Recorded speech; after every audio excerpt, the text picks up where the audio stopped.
The UN wants all countries to set goals for cutting greenhouse gas emissions before December's climate conference in Paris. Now, the top 10 emitters in the world have, and here's how they stack up. Let's look at the top 3 emitters of CO2. First up, China. The world's biggest emitter set goals to cap emissions within the next 15 years. To me, this is an agreement that's terrible for the United States and terrific for the Chinese government. Despite criticism, it's China's first commitment to cap emissions, and the country has actually invested more money in renewable energy than anyone else, including number 2, the US. In a joint announcement with China, the US set a goal of lowering emissions 26 to 28% below 2005 levels by 2025. The US is the only country in the top 3 with decreasing emissions. And solidly in third place, India. India was the last of the top 10 to announce its goals to produce 40% of its power from renewable or low-carbon sources by 2030. It hasn't committed to a concrete reduction in emissions, wary of hurting its economic growth, the fastest in the world.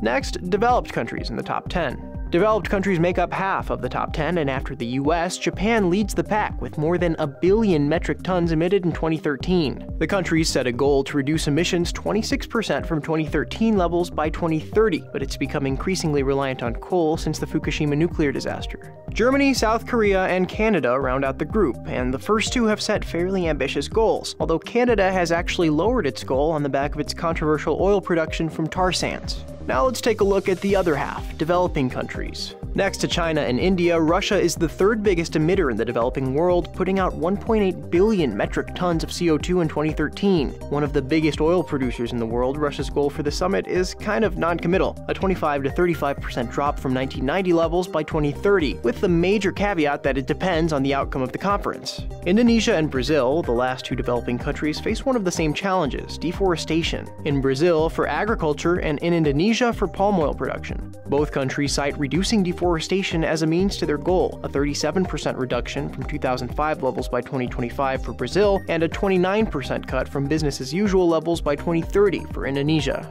These top 10 emitters contribute 72% of the world's greenhouse gases, which means these countries could easily decide whether negotiations in Paris live or die. For Newsy, I'm Sebastián Martínez.